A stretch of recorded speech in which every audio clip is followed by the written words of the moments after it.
But then in 2002, we decided we'd try and buy the old campground. And we went to the owner and asked him how much he wanted. He said, well, X amount of dollars. We thought, well, that's kind of steep, especially for this. And not, probably about, how many acres was it, Tommy, do you remember? 40. The whole camp is 40 acres. Well, anyway, we decided we can't afford that. But we did hear Jack Jones, remember I mentioned Jack Jones Sr.? Well, Jack Jones Jr. was classmate of Clyde Dean's and mine, class of 71 Springfield High School. Anyway, Jack was president at the time. He and Gary French, Cindy French's husband, Gary French, found out about some property that was available on White Oak Creek, which would be about maybe a quarter of a mile from the old camp. Now this camp was actually, the old farm, which is what we ended up buying, had more creek footage or frontage, and that's where we ended up purchasing it. And what happened was we put together, the club did put together some investors, 23 of us, who bought shares for $1,500. We bought 30, actually we thought we were buying 32 acres, and ended up getting 34 acres.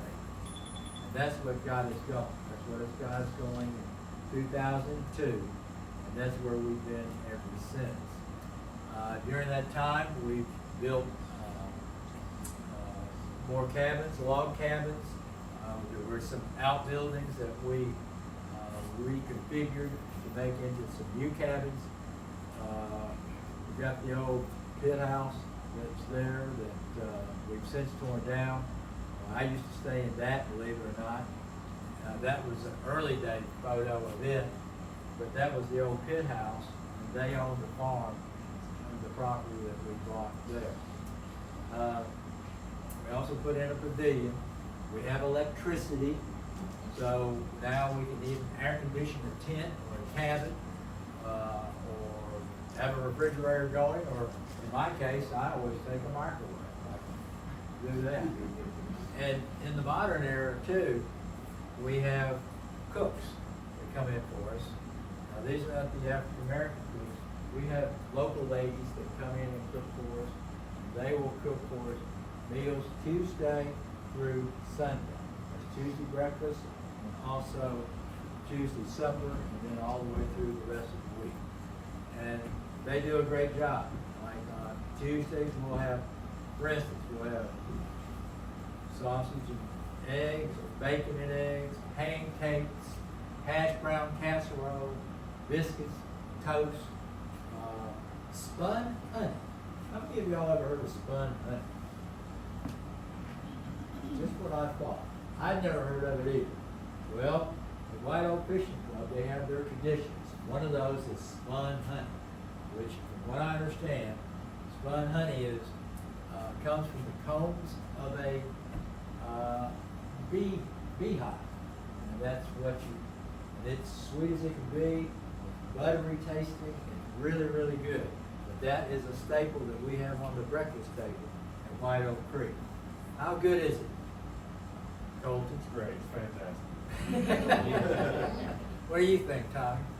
Outstanding. Outstanding. So anyway, when I became chairman of the Pickles Committee, I knew I had to get spun honey, and we had a local. We get our groceries from the Big Wiggle there in Erin, and I told them, I said, we need to get some spun honey. And they said, what is that? And these are long-time grocery stores. But we are able to get it, and we do have it. Like I said, we got the lady cooks that come in and cook right for us. And some of these cooks, one of the cooks that you'll see pictures of, has been with us 20 years. Another one's been with us 15 years. And we're hoping they'll live forever because we're spoiled rotten. But we do eat well at White Oak Creek. What else can I tell you about? So we bought the property, we refurbished cabins, built a pavilion for meals and meetings. We have a raffle on Thursdays and Friday nights. all the members are encouraged to bring some kind of prize, something to be on the raffle table. This is something the kids enjoy. In fact, this year, I'll tell you this tale about my grandsons. I mean, some of this is fishing gear, some of it's just really nice sports gear, some of it's nice camping gear, etc. But inevitably, there's usually at least 1, 2, maybe even 3 big, sharp knives for cleaning fish, or whatever you need, a knife for at camp. Well, my grandson Luke, I gave him tickets that I bought for the raffle. Sure enough, he had a winning ticket. The first thing he did when he got up there was pick out a knife that big. That was as sharp as a razor. And boy, he came back and he was so proud. Look at this, Grandpa, look at this. And I'm going, oh my God, what's your mother gonna say? And so, anyway, but Mike Van Dyke, y'all know Sheriff Van Dyke. And Mike is kind of an honorary member. He's been coming to White Oak the past 15 years. Anyway, Mike was there that night, and he saw my dismay at little Luke winning a knife that big, that sharp, etc. Knowing that he would probably cut one of his fingers off or one of mine. So anyway, Mike gave, in lieu of, he gave his extra tickets, because he wasn't going to be there the next night, to Luke in exchange for that knife, and took the knife home. Mike did, which I was relieved to see that happen.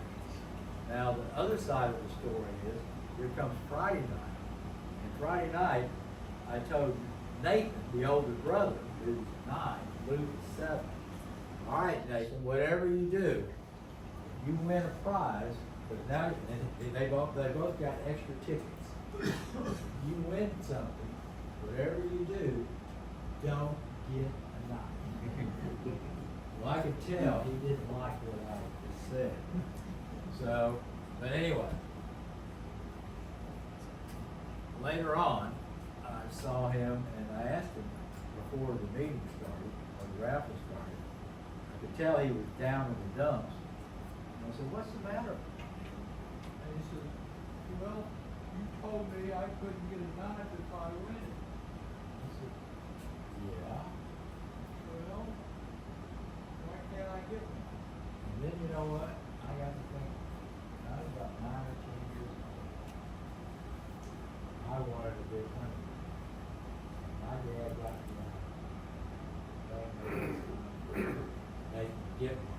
And sure enough, the second ticket that was drawn that night, Nathan won his knife, and he was happy as he could be. And I told Nathan, I said, "Whatever you do, don't tell Luke." I said it was okay. We've had a lot of good times at White Oak Creek. A lot of good times, I can say that. But I'm going to tell you about a sad time. A time that really shook the club to its core. And you heard me mention about Jack Jones. Many of y'all probably knew Jack. Sylvia, you remember, he was in school with us, etc. And Jack was a driving force for the White Oak Fishing Club. It was a direct descendant of that first group, because it was his father. It was in that 1925 group. But anyway, Jack, and he was an avid fisherman, and he knew more about fishing than anybody I've ever known. And he even gave me fishing lessons. I finally learned how to fish, and was able to catch them. Not anywhere near like what Clyde did. Excuse me, like what Jack did. But one year after we had spring camp, Jack and his wife were on vacation in Williamsburg, Virginia, and he had a massive heart attack. And fortunately, he was near a hospital that specialized in artificial hearts. And sure enough, they got Jack stable, and they were able to give him an artificial heart. Now, an artificial heart, like what Jack had, was a machine hooked up that that he could push around with him inside the hospital. And he stayed on that machine long enough till he could get a heart transplant. Clyde, do you remember how long he was on the artificial heart? 6 months ago. 6 months. You know, can you imagine he's in the hospital 6 months with an artificial heart? And I talked to him on the phone. He thought he was on vacation. He was doing real well, eating well, looked good, etc. So anyway, finally he did get his artificial, excuse me, his heart transplant, and he came back to camp, and he lived for several years after that. And then at the spring camp, and Clyde, the year of that was 2017. 2017, spring camp. We could tell Jack wasn't feeling it. He wasn't his usual jovial self. He was a trickster, he liked to tell good jokes. He had a good time. He was a lot of fun. He was somebody that the rest of us looked up to, not only for his fishing and hunting skills, but for his people skills. He could get along with any and everything. But anyway, we could tell Jack wasn't feeling it. In fact, he had invited his wife to come down to help him pack up camp. That's something he'd never done before. His wife Mary. And so sure enough, And the dog. yeah, and what was the dog's name? Molly Brown. Molly Brown. Yeah, how appropriate, Molly Brown at White Oak Creek. So, anyway, you could tell Jack wasn't feeling good. That week he rode around on a golf cart. He wasn't able to get around as well as he normally had up until this last year. In fact, he even mentioned to me, or confided in me, that he was thinking about maybe having to go through another heart transplant. And anyway, that night, Saturday night, after camp had died down, usually camp dies down after 10 o'clock, sometimes 11 o'clock, sometimes a little early. But this is Saturday night, and everybody's getting ready to go home the next morning. Well, anyway, I get a knock at the cabin where I was staying at, and we found out that Jack had passed away. Passed away that night while we were there. And while it was hard for us to take, hard for us to believe, but we had to accept it, and we did. But you have to think about it this way. There he was, Jack Jones, son of one of the original guys that came down there in 1925. He heard about White Oak Creek all his life. Now his dad, Jack Sr., passed away when Jack was a little boy. But now Jack Sr.'s brother, Max and Pete, would take young Jack to White Oak Creek, even when he was a little boy. So he was going down there much longer than any of the rest of us that were contemporaries of his. So you have to think, how appropriate to die at White Oak Creek, join something that you always enjoyed, surrounded by friends, family, wife Mary, and your dog, Oliver. To me, that's, I hope I can go out. But anyway, Jack's legacy lives on. We talk about him all the time at camp. We named the pavilion Jack B. Jones Pavilion in honor of him for all the work and everything that he put into it. So, well, folks, that's pretty much what I've got to tell you. I thought what we would do next is open it up for questions, or if anybody's got something they'd like to say about camp. At White Oak this year, we're celebrating the 100th anniversary. We had t-shirts made up and caps made up. Gene Beck's wearing one of them right there. White Oak 100 years, 1925 to 2025. We're proud of it, we're glad of it. It's a great place to enjoy and have fun and have the fellowship and friendship that we all have. One thing I left out about tea time, we went back to White Oak Creek. This is the old, can you hold that for me, Janet? Can you back it up to the photo before it? This group. This is a group that went up to the old camp from our camp now. And we had a toast to the guys that came before us. I'm talking about from 1925 on. I'm talking about the Gene Beck seniors. I'm talking about the Bascom Cooks. I'm talking about the John Popes, all those. Anyway, we went up there, and it was rough. Like I said, it was truly rough. It looks like a jungle. But we found the spot where they used to have tea time that Beanie so aptly named, and we had a toast in their honor. And that's the group of us that went up here. And it's right by the spring water's still coming out. You could have drank it right out of the ground, literally. But anyway, right now I think I'll open it up for questions. Anybody got any questions they'd like to ask about White Oak? Or if you've got something you want to say, Tommy, you got a White Oak moment you might want to share? Long or the short? We got 10 minutes. I'll do the short.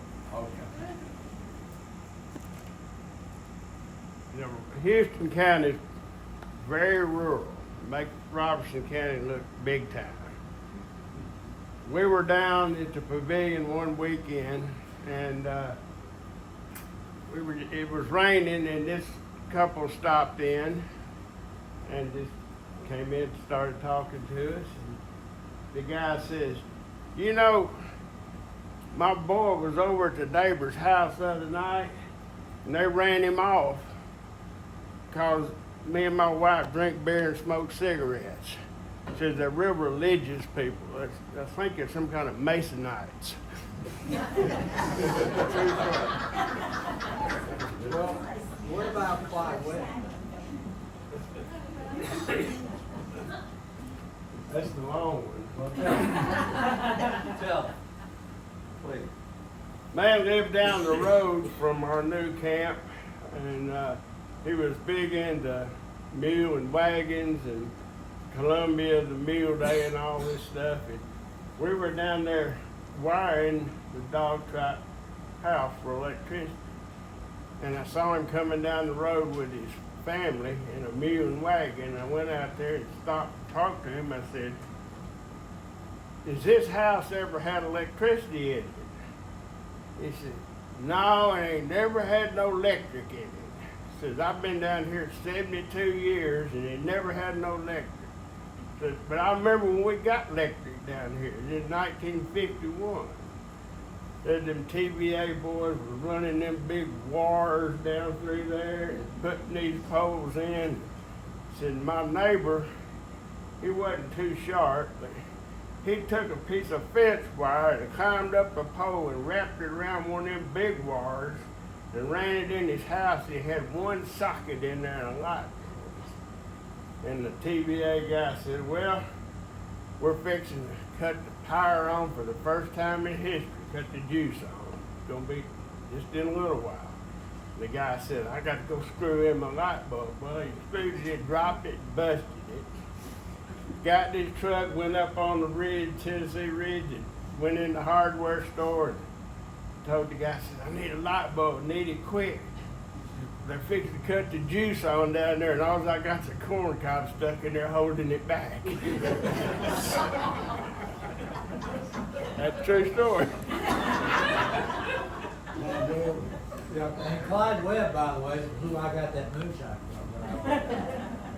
He was definitely a character. All right, anybody got any questions? Anybody like to say? I answered all your questions about White Oak. Do they need a Danny Atchley body bag? What? You said you wanted it out. You said you wanted it out there. No, I don't want to. No, I don't want to. At least I don't think of it. But anyway. All right, here it is. This is 2025. And you can see some of the camp photos from years past, we've gotten a little bit bigger. Right now, our membership's probably about 60 active, and you can see a lot of kids, a lot of grandsons, a lot of sons, a lot of good people, and this is what it's all about. You can get an idea about the pavilion. We even have our own camp flag. We have a flagpole with the American flag on it. But this is a good bunch of guys, good bunch of people. I'm proud to be a part of it. Somebody told me 30 years ago I didn't remember the Willow Fishing Club. I said I never even heard of it. But it's a great time, and we do enjoy ourselves. So anyway, yes, Gene. And he didn't at one time, and I don't know if the club still does, they'd have a night where they invite people, guys down from Springfield that couldn't spend the week. That's correct. That's Thursday night. That's the Thursday night photo right there. Yeah, there's several of us, and yeah, we do. That's guest night, where people, can come and eat. And it's the best fried fish you'll ever eat in your life. It's fresh out of the creek, literally fresh out of the creek. We'll clean them that morning, we'll cook them that evening, and great side items. Again, these cooks are phenomenal. Thank you all for coming. We appreciate it.